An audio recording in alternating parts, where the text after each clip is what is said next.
So today I do a review of the SOFIRN SP32A version 2.0. This is a free sample by SOFIRN. Nevertheless, I try to do a good review, an honest review, as I always do. I have nothing to gain by doing an overly positive review. I just tell things as they really are. So my real thoughts in no way influenced by the fact that this is a free light. Thank you to SOFIRN. This is very generous because there's a lot of hard work, a lot of labor behind these products. So thank you again.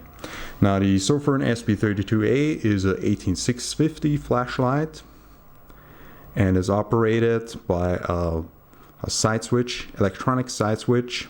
It has no tail switch as I usually prefer. I did a test on this light now for a week. So I know what it is capable of. I had it on a couple of night duties. I had it as my primary flashlight and I carried it every day. That's why you might see a few chips here and there. It fell a few times out of my pocket. Not because the clip is weak, because the clip is very strong, but just because I'm clumsy and just because there's at times a lot of action going on where I work and the way how I operate things. So I can already tell you it is a light that is suitable for as a duty light. It's suitable for the job, for harder tasks, for very frequent use. Now it comes again with this electronic side switch, and which I usually don't like. I think those switches break more easily than a tail switch, and I think under stressful operations, stressful circumstances, they're more difficult to operate. But I found this light to be very comfortable. It has two mode groups. Mode group 1 is a standard mode group. You have different output modes, high, low, medium, turbo mode, whatever.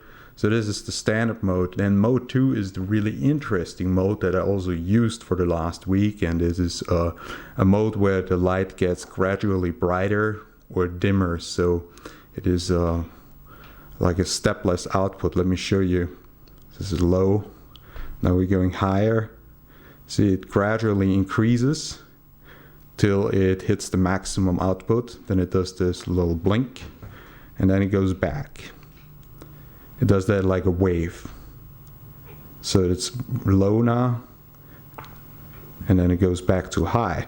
Now when you stop, then you can go instantly turn the light dimmer, stop again, and then you brighten it up again. It's a very useful interface. It works flawlessly, no hiccups at all. And with a double click, you go instantly to turbo. A triple click gives you strobe. It has a 100% mode memory. So for example, now I turn the light off, one click off, turn it back on, it's exactly where it was. And now it will ramp down, and now it ramps, a second, and now it ramps, okay, it still ramps down. Now it ramps up. Now stop ramping up, it ramps up again. So the ramping up and down works really flawlessly. It's a beautiful feature. It's extremely useful. You can exactly select the output that you need and then leave it on that. And again, it's also saved in mode memory. Now, as the operation of this flashlight, typically I only work with lights that offer you a tail switch because I have to turn the light on and off very often. But the side switch is very easy to operate. I mean, you need a precise push to turn it on and off. Like if you come in a weird angle, it might not always react instantaneously. So you need to do a precise push. But that's pretty easy to handle when you leave the light, for example, on the outside of your belt or pocket. Or, as I found, it's very practical to like mount it to your vest when you have it on your chest or something like that. It's actually quite practical if you're in a situation where you constantly have to turn it on and off, and you just put it in your vest or even in your t-shirt. It's not very heavy, and then you turn it on and off, and that works actually quite well with a side switch. So it's just the philosophy that you have behind operating the light. it comes in very handy. Now it is a robust light. Now the anodization, the color holds on very well. I always had it in my pocket with my keys and everything. And you see it still looks pretty flawless. Only here on the front there are a few chips, but it fell on that, so you can't avoid that. It holds up really well after 1 week of continuous use. And it will look pretty nasty in a few weeks if I continue using it like that, but that's with every flashlight. It doesn't matter whether it's a Nightcore, a SOFIRN, or Armitech, or even Phoenix. If you use the material, it will show traces. So the fit and finish of this light is amazing. Let me show you. Let's open it up. You have square threads. You have very thick, very solid O-rings. They come in a condition they're not lubricated at all, but they still work fine because the machining is so precise. The same is true here. The same type of very thick O-ring, also square threads, beautifully made.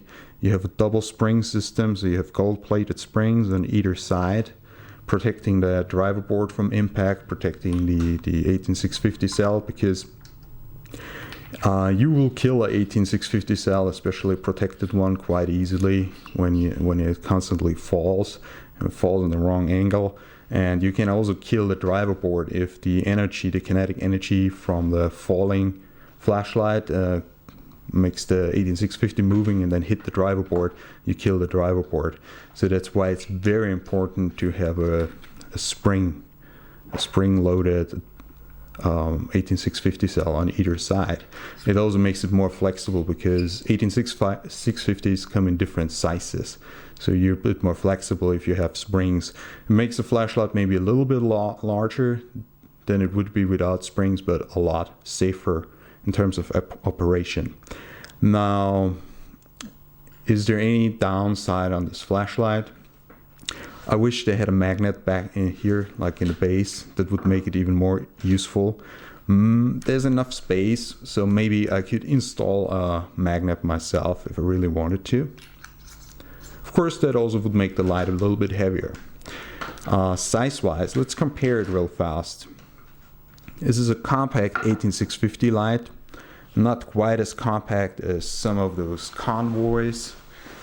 And let's compare it, for example, to the Astrolux S41. It's a bit slimmer than the S41. It's a lot lighter because it has no copper heatsink, but it's a little bit longer. But all in all, I would say the difference is not major. If you can transport a S41, you can easily transport the SOFIRN. Now, compared to my Armitech that are typically EDC, it's a lot smaller than the Armitech, but it's also a lot less powerful, of course.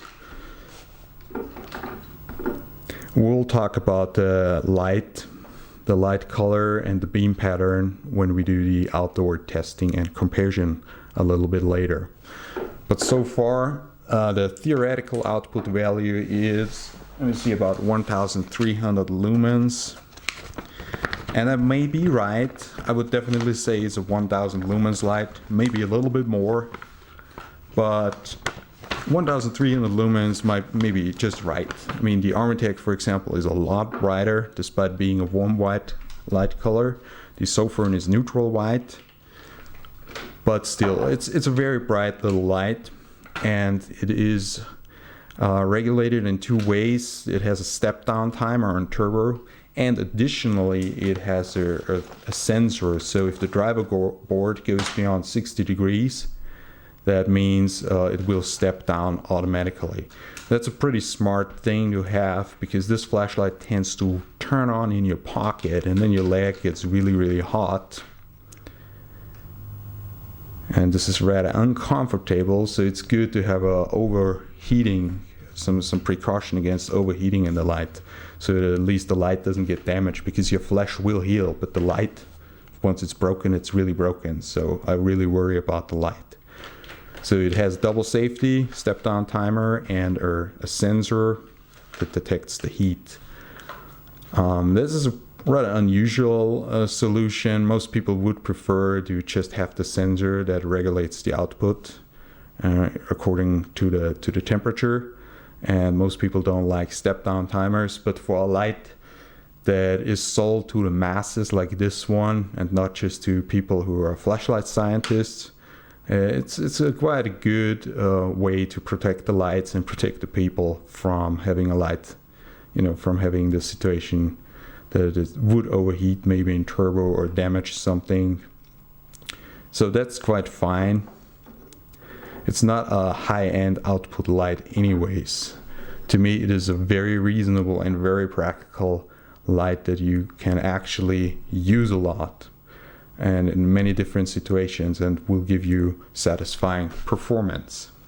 Now, I did waterproof testing of the light, of course. I had it for more than an hour submerged, and I had it in that little ice block that you saw initially.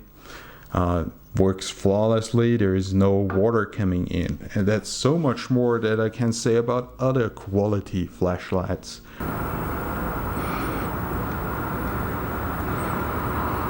Okay folks, let's test the SOFIRN SF32A version 2 in reality, outdoors, in the night. So this is turbo mode. Let's ramp it down gradually so the camera doesn't pick it up anymore. Let's ramp it up again. Okay, ramp it down. Double click back into turbo. One click out. So let's ramp it down. Yeah. And now I changed my mind. I want to ramp it up again. Change my mind again. I want to ramp it down again.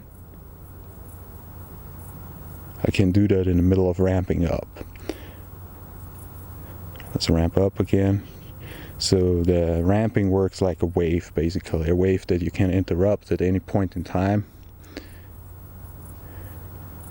And double click again, turbo, triple click, strobe, triple click, yeah, there you go. Yeah, you see it's not panic proof. If you're attacked by a dog or by some other vicious creature, chances are that you will not activate the strobe successfully. But if you're lucky, you get into turbo mode, which is a deterrent in itself. Now the light color is not as warm as it appears on video. It's a nice neutral white as usual from SOFIRN. They always have good consistent light colors, but it's not warm as it might appear on camera on the footage. It's a neutral white, and neutral white is fine for outdoors. Just warm white is a bit better. Let's compare it to the Army Deck Doberman. See, Doberman has a true hotspot. It is a dedicated thrower with a very useful spill, but a very narrow, distinct field of light. Compared to that, the SOFIRN is more a thrower. Is more flutter. It has a hotspot, but not really too much. The hotspot reaches out a little bit, but especially it's more for medium distances, and it's more a floody field of light, which is very good for outdoors. It still offers a decent throw, but without disturbing you with artifacts or something like that.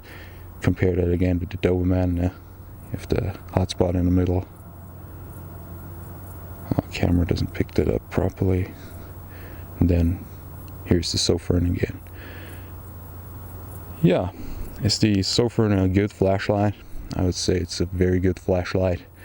For a price point between 30 and 40 euros, it's wonderful. It's very robust. It has a very good user interface. It comes with a good 18650 battery, 3000 milliamps. It comes with a USB charger. It's a no-nonsense, very conservative light, very powerful, but not overly powerful that you need to worry about killing the LED through heat or something like that. It's absolutely waterproof. It is shockproof. So if you like electronic side switches, you should go with this one. By the way, you can also power it with two CR123A primary cells, so those lithium cells that deliver 3.7 volts, but these are not a suggested option. Also, because it's an electronic switch, you might have a parasitic drain, so those batteries do nothing for you in terms of long-term storage. Here you see if you turn the light on, you see the battery status LED is still green, so it only turns red at 3.6 or 3.63 volts. It turns red and you know it's time to charge your light or to replace the battery. So the SOFIRN SP32A version 2 is definitely a light to look into. It's a high quality, very nice flashlight. So it's wear and tear over and out.